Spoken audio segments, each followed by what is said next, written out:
सारे exit poll अलग अलग मत देखिए, एक ही जगह पर देख लीजिए और जान भी लीजिए कि इनके मायने क्या है। और जानिए भी किससे? सुमित अवस्थी, देश का जाना माना चेहरा, टेलीविजन का जाना माना चेहरा, पत्रकारिता के जाने माने चेहरे हैं। तो सुमित अवस्थी आपको बताएंगे कि जो एग्जिट पोल आए हैं उनके मायने क्या है, कितने एक्सपेक्टेड लाइन पर है, क्या कुछ चौंकाने वाले भी हैं। सुमित जी स्वागत है सबसे पहले आपका। अब मैं एक एक करके एग्जिट पोल पहले दर्शकों को बताता जाता हूं और शुरुआत करते हैं हम गुजरात से। सबसे बड़ा राज्य था, एक लाइन में सभी के सभी कह रहे हैं बीजेपी न सिर्फ आ रही है बल्कि जबरदस्त तरीके से आ रही है।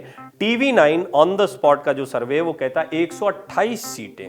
इंडिया न्यूज जन की बात जो है वो कहता है 117 से 140 सीटें। रिपब्लिक PMRQ जो है वो 128 से 148 में बीजेपी की सीटें आपको बता रहा हूं। आज तक एक्सिस माई इंडिया कहता है 129 से 151 सीटें। एबीपी सी वोटर कहता है 128 से 140 और टाइम्स नाउ ETG कहता है 139। ये सारे आंकड़े आप लगातार देखते जाएंगे। आप अगर मिस कर रहे हो कि कांग्रेस आम आदमी पार्टी को क्या मिल रहा है तो वो आंकड़े भी आपको मिलते जाएंगे। लेकिन क्योंकि हम लगातार काफी डिस्कस कर रहे थे तो सुमित जी, ये आप भी कुछ ऐसा ही सोच रहे थे, बल्कि आपको तो लग रहा था कि जो आज तक एक्सिस माई इंडिया का आया है उसके हिसाब से ऐतिहासिक टाइप का मामला होगा बीजेपी के लिए। क्यों और क्या क्या फैक्टर रहे? 2-3 बड़ी वजह रही उस चीज के लिए। प्रवीण ने शुक्रिया इस मौका देने के लिए। पहली बात तो ये कि पहली बार गुजरात में ट्रायंगुलर कॉन्टेस्ट हुआ, 3 पार्टियां पूरी 182 सीटों पर लड़ रही थी। आज तक ऐसा नहीं हुआ था। जाहिर तौर पर वोट काटना था। बीजेपी का स्ट्रांग होल्ड है। 27 साल से बीजेपी वहां सरकार में है, 8 साल से केंद्र में सरकार में है। 2 बीजेपी के बड़े नेता गुजरात से आते हैं जो दमखम से लड़ते हैं और वो गुजरात की जनता के लिए बहुत बड़े हीरो हैं। जननायक के तौर पर नरेंद्र मोदी को देखा जाता है, अमित शाह पीछे पीछे उनके चल रहे हैं। इन परिस्थितियों में अरविंद केजरीवाल का वहां जाना दरअसल नुकसान कर गया कांग्रेस को। कांग्रेस ने जो बीती बार करीब 42% वोट पाए थे तो और 77 सीटें पाई थी, वो घट के 34-35% पे आ जाएंगी। वो वोट चला जाएगा आम आदमी पार्टी के पास। और बीजेपी के लिए एग्जिट पोल जो दिखा रहे हैं, मैं एक्सिस को इंडिया टुडे का जो है उसको मैं ज्यादा 129 से 151 की जो रेंज बता रहे हैं, मतलब आप हायर रेंज पर भी जाना चाह रहे हैं, 150 के पार। बिल्कुल। और ये बात आज से करीब 6 महीने पहले CR पाटिल साहब ने हमको बताई थी, पत्रकारों को, कि मैंने 150 का टारगेट साहब को दिया है। मैं इतिहास बना के दिखाऊंगा। माधव सिंह सोलंकी ने 149 जीते थे, जो आज तक का सबसे बड़ा रिकॉर्ड है। मैं उसको तोड़ने की कोशिश करूंगा। अगर 150 ना भी होती, मान लीजिए 140 भी हो जाती है, तो आप सोचिए 99 से बढ़कर 140 सीटें, 50% सीटों का फायदा। ये दिखाता है बीजेपी की स्ट्रेटेजी को कि उनको समझ में आ गया। एक बात और कहूंगा फिर कमेंट खत्म करता हूं कि आम आदमी पार्टी का उद्भाव हो रहा है गुजरात के अंदर, कांग्रेस पार्टी का डिक्लाइन हो रहा है। आम आदमी पार्टी का अपसर्ज होना पंजाब के चुनाव के बाद से लेके बीजेपी के नेताओं को लग गया था, इसीलिए पूरी कैबिनेट को बदला।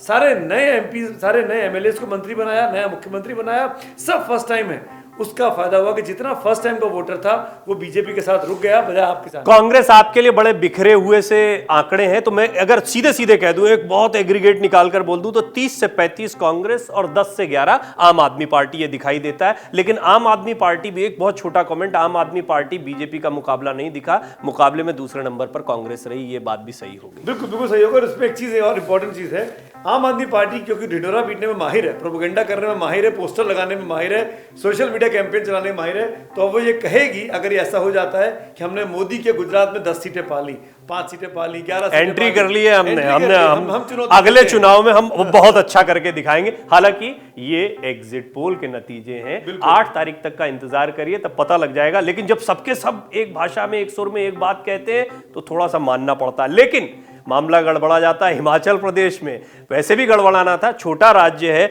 68 सीटें हैं, 35 सीटें चाहिए यहाँ पर बहुमत के लिए। और जब ये 35 का और 68 सीटों में से 35 का मामला होता है, 2-4 सीटें इधर उधर हुई, मामला गड़बड़ा गया। मैं एक एक करके पहले बता देता हूं कि यहां पर तो बीजेपी कांग्रेस के बीच कांटे का मुकाबला दिख रहा है, माना भी जा रहा है। रिपब्लिक PMRQ 34-39 भाजपा, 28 से 33 Congress, times now ETG 38 BJP, 28 Congress. इसके अलावा इंडिया न्यूज जन की बात 32 से 40 बीजेपी, 34 से 27 कांग्रेस। यानी देखिए यहां पर जरा 2-4 सीटों में आपको लगेगा कि ये क्या से क्या हो गया, लेकिन जी न्यूज बार्ग जो है वो 35 से 40 बीजेपी को दे रहे हैं, 20 से 25 जो है वो कांग्रेस को दे रहे हैं। आज तक एक्सिस माई इंडिया 24 से 34 भाजपा और 30 से 40 कांग्रेस। दूसरा मामला है, इसीलिए कांटे का मामला। TV 9 on the spot 33-31, news 24 today's Chanakya 33-33। और ये देखिए आम आदमी पार्टी यहां पर कहीं 1 कहीं पर 3 है, इसलिए मैं इसकी डिटेल में नहीं जाऊंगा। मामला फंसता दिख रहा है। लेकिन ऐसा लग रहा है, आपने एक मजेदार कमेंट किया था जब हम बात कर रहे थे, सबको कुछ ना कुछ मिल गया। अभी एमसीडी पर भी आएंगे, एमसीडी में आपको कुछ मिल जाएगा, गुजरात में बीजेपी को मिल गया, तो क्या हिमाचल में कुछ मिलने जा रहा है, ऐसा मान सकते हैं? मेरे ख्याल से हम इस नतीजों को ऐसे पढ़ना चाहिए कि कांग्रेस के लिए आसान चुनाव था। वहां पे हर साल 5 साल में सरकारें रिवाज था इस चुनाव को कांग्रेस अच्छे से जीत सकती थी, कांग्रेस ने मिस कर दिया अपॉर्चुनिटी। अदरवाइज एग्जिट पोल में 40 से ऊपर कांग्रेस की सीटें दिख सकती थी अगर कांग्रेस ठीक से चुनाव लड़ती। चुनाव फंसना नहीं चाहिए था। चुनाव फंसने का मतलब ये है कि अंत में बीजेपी की सरकार बन सकती है, और कैसे बनती है हम सब जानते हैं। देखिए, इनका इशारा जो है सुमित जी का, वो अन्य की तरफ जा रहा है, यानी और आम आदमी पार्टी, इसको कैसे भूलें? अगर मान लीजिए, वैसे तो इसमें बहुत ज्यादा सफलता मिलती नहीं दिखाई दे रही, कहीं एक और किसी ने 3, बाकी जीरो सीटें दिखाई है। ज्यादातर ने, सिर्फ रिपब्लिक ने 0 से 1 दिया है और जी न्यूज बार्क ने 0 से 3 दिया। हिमाचल में आम आदमी पार्टी लड़ी ही नहीं है, मौके में उसने सब अपने कैंडिडेट विड्रॉ कर लिए, लेकिन 2-4 लोग लड़े, अन्य के पास में 1 से 4 या 1 से 5 या 0 से 3 जो है, बहुत सारे लोग कह रहे हैं। तो ये बीजेपी से लड़कर या नाराज होकर लड़ने वाले लोग हैं। बहरहाल क्या माना जाए कि 8 तारीख को बात की जाए हिमाचल पे? मेरे ख्याल से मुझे ऐसा लगता है कि 8 तारीख को तो जाहिर तौर पर तो मजा जो बचा है इसी का बचा है, या आपको गुजरात से भी कुछ उम्मीद है? आपने कह दी बात। सबसे मजेदार चुनाव जो वो हिमाचल प्रदेश का है। चलिए देखते हैं, थोड़ा सा इंतजार। लेकिन एक और चुनाव था, बड़ा अहम था, दिल्ली एमसीडी। अब देखिए, विधानसभा के 2 बड़े बड़े राज्यों के चुनाव हो रहे हैं और इन सब के बीच में दिल्ली एमसीडी नहीं जी, पूरे देश की निगाह लगी हुई है इस पर, और इसकी बहुत बड़ी वजह है, आम आदमी पार्टी यहां भी एक नैरेटिव रखेगी। और आम आदमी पार्टी के लिहाज से मैं फटाफट आंकड़े बता देता हूं, फिर कमेंट लेता हूं। आज तक एक्सिस माई इंडिया कहता है 149 से 171, कुल 250 सीटें हैं, 250 सीटें हैं, जिनमें से 126 बहुमत के लिए चाहिए।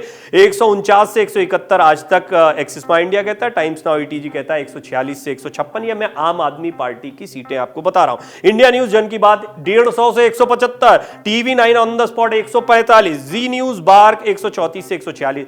बाकी के यानी भाजपा कांग्रेस का जिक्र इसलिए नहीं कर रहा हूं क्योंकि जब इतनी सीटें किसी को मिल जाती हैं और एक साथ सारे के सारे दे रहे हो तो बाकी का जिक्र करना, वैसे आप आंकड़े पढ़ते जाएं जब तक सुमित जी अपना कमेंट दे रहे हैं। दिल्ली एमसीडी का चुनाव क्या मायने रखता है और कितना, और ये हम 2 राज्यों के विधानसभा के बीच में दिल्ली एमसीडी की बात कर रहे हैं। आप कुछ बजट और बहुत सारे आंकड़े रख रहे थे। हाँ, दिल्ली के एमसीडी का बजट 15,000 करोड़ से ज्यादा का है। तो मुंबई के बाद सबसे बड़ा कोई म्युनिसिपल कॉर्पोरेशन है तो वो दिल्ली, बीएमसी के बाद में एमसीडी। तो जाहिर तौर पर इस पे कब्जे के लिए हर व्यक्ति अपना कब्जा करना चाहता है। इतना बड़ा बजट है, छोटे मोटे देश से बड़ा है कई, अगर हम बात करें। लेकिन इसमें एक चीज इंपॉर्टेंट है, आम आदमी पार्टी पहली बार बीजेपी को हराकर, सत्ता से निकालकर अपनी सत्ता स्थापित करने की कोशिश में इस एग्जिट पोल में दिखाई दे रही है। अभी तक आम आदमी पार्टी ने कांग्रेस को हराया, चाहे शीला दीक्षित को हराया, चाहे अमरिंदर सिंह को हराया। मैं इसलिए एक बात कह रहा हूं कि बीजेपी के पेशानी पर बल पड़ेंगे इस नतीजे को देखने के बाद, क्योंकि आम आदमी पार्टी बीजेपी को न सिर्फ चुनौती दे रही है बल्कि दिल्ली से बाहर भी निकल रही है और दिल्ली के बाहर भी अपने आप को स्थापित कर ले रही है।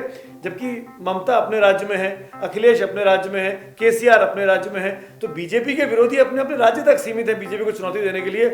ये पार्टी ऐसी निकल रही है कांग्रेस के बाद। अब तो खैर कांग्रेस का जितना भी पतन हो रहा है उसका फायदा आम आदमी पार्टी को हो रहा है। ये बीजेपी को आगे जाके चुनौती दे सकती है। आपने बड़ी इंपॉर्टेंट बात कह दी, क्योंकि मैं जाते जाते फिर इस पर, अब क्योंकि ये इतना बड़ा चुनाव हुआ तो पॉलिटिकली 2024 के लिहाज से हर कोई कई असेसमेंट लगा रहा है, कई विश्लेषण कर रहा है। शरद पवार कहते हैं कि अगर कोई तीसरा मोर्चा बनेगा बीजेपी के तो कांग्रेस के नेतृत्व में बनाओ। ममता बनर्जी और अरविंद केजरीवाल 2 लोग बिल्कुल अलग दिखाए, भले ही नीतीश कुमार साथ आ जाए, लालू साथ में आ जाए, अखिलेश यादव भी कहते हैं जो ममता दीदी कह देंगी, शरद पवार कह देंगे वो कर लेंगे। केसीआर भी थोड़ा सा अलग दिखते हैं, लेकिन केसीआर का उतना दमखम देखने को नहीं मिलता।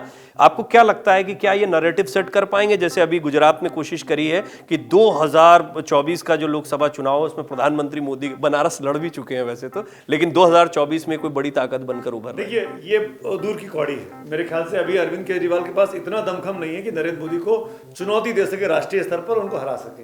लेकिन एक बात है, परेशानी खड़ी कर देंगे। जो होता है ना, एक छोटी सी चींटी आती है, हाथी की सूंड में घुस जाती है और हाथी को इरिटेट कर देती है, तो ये वो वाला फैक्टर है आम आदमी पार्टी का, बीजेपी को परेशान करने वाला।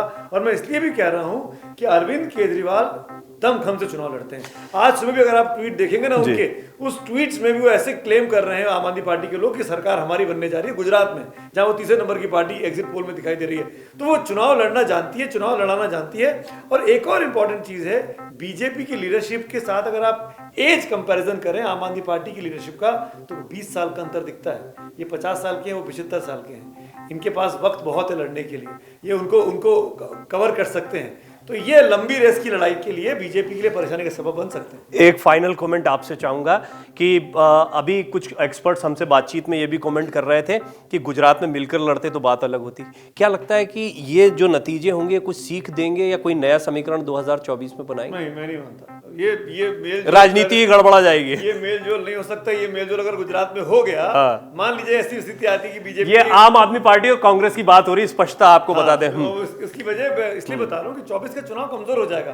दोनों अपने आप को मोदी के सामने खड़ा करना चाहते हैं, राहुल गांधी भी, अरविंद केजरीवाल भी। तो दोनों हाथ कैसे मिला लेंगे? ये तो वही बात हो गई कि भाई दुनिया बदल गई, नीतीश और लालू एक हो जाए। क्या वो स्थिति है? क्या वो स्थिति है कि उद्धव ठाकरे और कांग्रेस पार्टी एक पाले में आ जाए? मुझे लगता नहीं है, क्योंकि दोनों पार्टियां दिल्ली में लड़ रही है, दोनों पार्टियां पंजाब में लड़ रही है आमने सामने, और दोनों पार्टियां गुजरात में एक हो जाए। I doubt. बहुत बहुत शुक्रिया आपका सुमित जी। तो मैं उम्मीद करता हूं कि आपको सारे आंकड़े एक जगह पर मिल गए होंगे इस छोटी सी रिपोर्ट में, और उसकी एक बेहतरीन एनालिसिस भी। बहुत बहुत धन्यवाद देखने के लिए। डाउनलोड करें अमर उजाला ऐप और पाएं खबरें लगातार। अगर आप ये वीडियो YouTube पर देख रहे हैं तो हमारे चैनल को सब्सक्राइब करें और बेल आइकन को दबाना ना भूलें। अगर आप Facebook पर ये वीडियो देख रहे हैं तो हमारे पेज को लाइक करें।